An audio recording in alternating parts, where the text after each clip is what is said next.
سلام دوستای عزیز، خدا کنه دارای صحت کامل باشین و از حوادثهای دنیا در امان باشین. دوستای عزیز، نظر بگیم در ویدیوهای گذشته خود ما کارای سینه مرغ تهیه کردم. این بار به شما میخوایم کباب سینه مرغ به شما تهیه کنم به سر آتش، که البته سینه مرغ چون یک گوشت بسیار نازک است، حاجت از این نیست کنم یک روز پیش اخته کنه، چون گوشت نازک است و زود پخته میشه.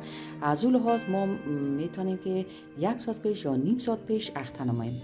اول 2 کیلو سینه مرغ گرفتیم و او را خوب شستشو دادم و بعدا سینه مرغ از مابین دو دوده کردم و بین خود سینه مرغ به این قسم کار زدیم به خاطر که مابیناش هم پخته شد.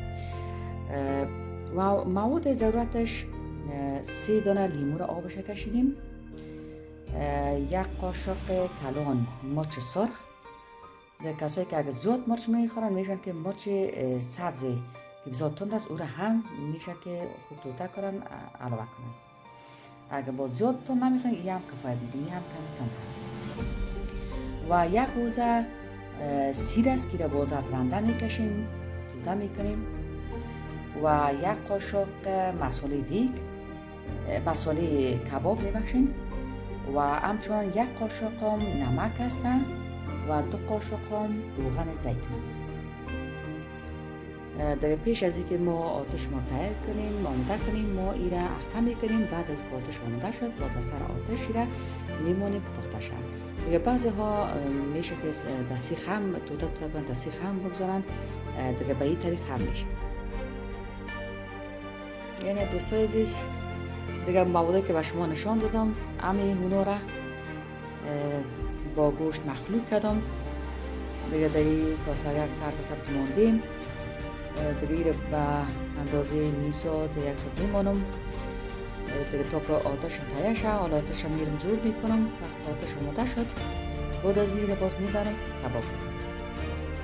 دیگه تا وقت آتش جور میکنم و کمک کچوری هم میخوام که دوتا کنم به خاطر چپس.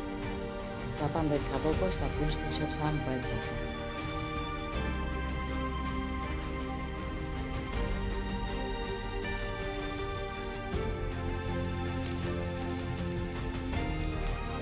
اینه دوستای عزیز، دیگه سر آتش ماندیم بخیر آماده شد.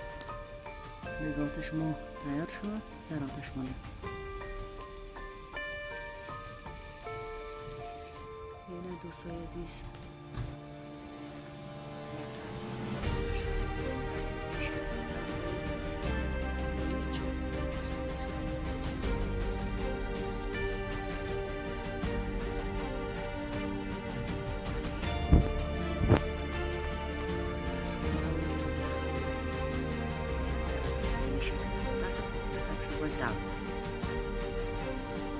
اینه دوستای عزیز کباب ما آماده شد.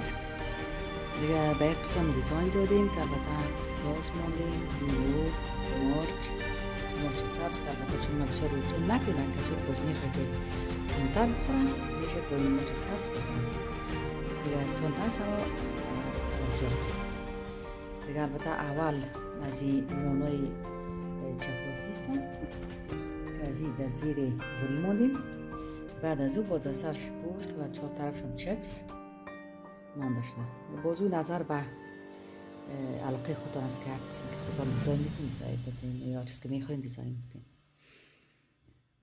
دیگه بسیار یک کباب نرم ملایم و بسیار خوب شده که هم از داخل پخته شده هم از بیرون و ببینید که هیچ نسوخته، اصلا هیچ نسوخته به خاطر که به آتش بسیار ملایم ماندیم و زود دورش دادم که نسوخته و بسیار زود پخته هم شد. کباب سینه مرغ است بسیار زود آماده میشه و بسیار مزه‌دار هم است و فایده مند هم است.